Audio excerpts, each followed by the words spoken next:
Halo semuanya, perkenalkan nama saya Adi Primaraharja. Saya dari Prodi Manajemen Informatika. Di video kali ini saya akan membahas tentang SQL injection. Untuk pengertiannya akan dijelaskan oleh asisten saya. Apa itu SQL injection? SQL injection adalah teknik serangan siber yang mengeksploitasi kelemahan dalam sistem database yang menggunakan SQL, Structured Query Language. Serangan ini memungkinkan hacker untuk menyisipkan atau memodifikasi perintah SQL yang dapat mengakses, mencuri, mengubah, atau bahkan menghapus data dalam database. Serangan ini terjadi karena aplikasi tidak melakukan validasi input dengan benar, sehingga kode SQL yang dimasukkan oleh hacker dapat dieksekusi oleh server database. Oke, terima kasih asisten. Jadi itu sebenarnya bukan asisten saya, melainkan itu adalah sebuah AI. Oke teman-teman, jadi kita kembali ke topik dulu ya.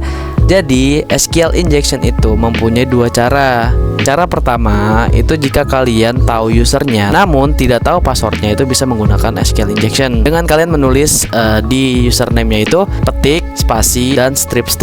Nanti passwordnya kalian bisa isi atau tidak. Nah, di sini saya sudah menyiapkan satu website yang saya buat. Jadi kita coba dulu nih melihat database-nya teman-teman. Jadi database-nya di sini saya namakan dengan coba. Dan di sini usernya ada dua teman-teman. Yang pertama itu adalah user Adi, yang kedua itu Prima. Dan passwordnya keduanya sama ya. Kita akan coba dulu nih teman-teman ya, untuk login di akunnya si Adi nih, ya kan. Adi, passwordnya adalah 123. Terlogin ya teman-teman. Dan kita akan coba akunnya Prima, 123. Login. Oke, sudah bisa ya teman-teman ya. Oke teman-teman, jadi caranya itu mudah sekali ya. Kalian hanya perlu mengetikkan seperti ini aja, yaitu tanda petik 1, spasi, dan strip. Dan kalian boleh terserah apapun itu passwordnya, itu bakal masuk. Kita akan contohkan ini random aja lah ya. Dan kita login dan berhasil teman-teman. Dan bagaimana cara ini bisa terjadi dan bagaimana sih di belakang layarnya? Mari kita lihat ya teman-teman. Jadi sintaks ini itu bertujuan untuk mengecek apakah username itu ada di database atau tidak ya. Ketika dia ada, maka itu langsung akan terlogin ke website. Jika itu benar dan ada di database, maka kita akan mengetikkan yang tadi nih. Karena kita udah tahu nih ya usernya si Adi, maka kita akan ketik aja Adi dengan ini. Nah, kita tambahkan strip 2 ini ya. Karena strip 2 ini itu adalah komen di SQL ya teman-teman. Jadi ketika kalian komen ini ya, ketika kalian komen ini di belakangnya tidak akan terbaca, passwordnya tidak akan terbaca. Jadi yang terbaca hanyalah username Adi. Jadi ketika username Adi itu ada di database, maka itu akan langsung terlogin teman-teman. Jadi kalian langsung masuk ke database. Jadi ini yang belakang nih passwordnya tidak diperlukan karena ini hanya sebagai komen ya. Karena hanya sebagai komen, maka itu tidak akan mempengaruhi yang di depannya ini, username, karena ini udah ada gitu kan. Karena ini sudah ada, maka ini tidak dibutuhkan validasi lagi. Dan saya akan memperlihatkan juga kepada teman-teman apa yang terjadi di PHP admin atau di database-nya ya teman-teman. Di sini kita ketikkan aja select bintang from user, di mana username ya sama dengan Adi, dan kita langsung ke ini strip-stripnya ya teman-teman. Nah, ini adalah sebagai komen di SQL-nya teman-teman. Jadi langsung aja kita go. Apakah ada database ditemukan nih teman-teman ya? Baik, kita masuk ke cara yang kedua. Oke, yang cara kedua ini sangat keren nih teman-teman, karena kita tidak usah tahu nih username-nya apa dan passwordnya apa. Loh kok bisa?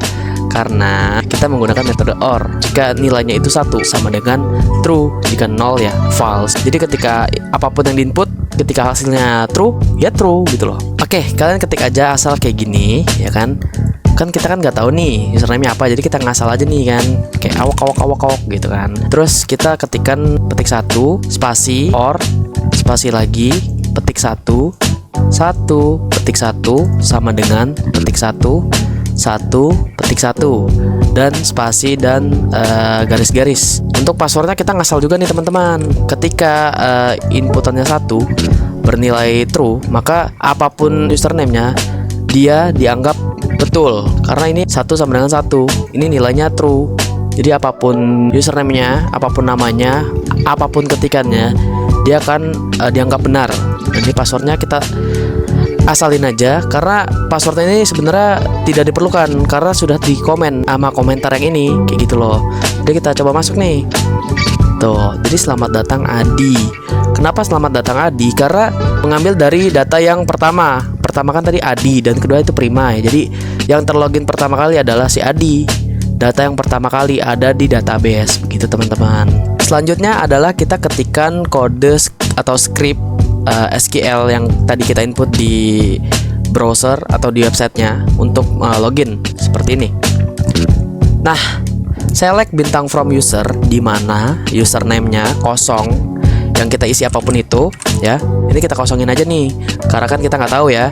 Dan 1 sama dengan 1. Nah, ketika username ini yang saya tadi jelaskan di awal ya, username ini kalian ketikkan apapun itu, hasilnya itu tetap benar. 1 itu true. Jadi apapun itu keywordnya, kalian masukin apapun itu, dia tetap terlogin karena nilainya ada 1 atau true, kayak gitu teman-teman. Dan ini password tidak diperlukan karena passwordnya sudah terkomen. Jadi dia tidak memerlukan password lagi untuk login. Seperti itu teman-teman. Apa yang terjadi jika kita ada di database ya? Menggunakan kode yang tadi tetap sama ya. Kita go. Sama ya teman-teman. Tuh. Kita akan mendapatkan semua username dan passwordnya. Terus kenapa sih tadi kita langsung login ke user Adi gitu kan? Karena di sini teman-teman, di sini di database-nya yang pertama adalah Adi. Jika yang pertama adalah Prima, maka yang terlogin adalah Prima. Jadi dia mengambil user yang pertama yang ada di database, gitu teman-teman. Nah, begitulah penjelasan cara ke satu dan cara kedua. Dan gimana sih cara ngakalinnya supaya websitenya lebih aman gitu. Jadi kita gunakan kode yang ini ya. Kita tambahkan ini nih, MySQL real escape string ya, kayak gitu. Fungsi MySQL real escape string ini digunakan untuk membersihkan input pengguna agar tidak merusak atau memanipulasi query SQL. Singkatnya, ini digunakan untuk menghindari SQL injection dengan menambahkan escape slash pada karakter khusus seperti petik 1 dan petik 2 agar tidak diinterpresentasikan sebagai bagian dari SQL. Penting nih teman-teman, jadi MySQL Real Escape yang tadi ya tidak 100% aman karena masih rentan jika password tidak dihash dan tidak bisa mencegah semua jenis SQL injection, contohnya boolean based atau time based. Jadi lebih disarankan menggunakan prepare statement dengan bind param. Dan ini adalah contoh penggunaan dari bind param seperti itu teman-teman. Jadi teman-teman, SQL injection adalah salah satu serangan berbahaya yang bisa digunakan untuk mendapatkan akses ilegal ke database dengan memanipulasi query SQL. Jika sebuah sistem tidak aman, hacker bisa masuk tanpa password, mencuri data, bahkan menghapus seluruh database. Untuk mencegah SQL injection, gunakan metode yang lebih aman seperti prepare statement dengan bind param, gunakan password hash untuk menyimpan password, jangan pernah menyimpan password dalam bentuk teks biasa. Kesimpulannya adalah, jangan biarkan website kamu rentan, gunakan praktik keamanan terbaik dalam coding untuk menjaga data tetap aman. Sekian video dari saya, semoga bermanfaat dan jangan gunakan SQL injection itu untuk berbuat kejahatan atau keburukan ya teman-teman. Terima kasih sudah menonton, see you.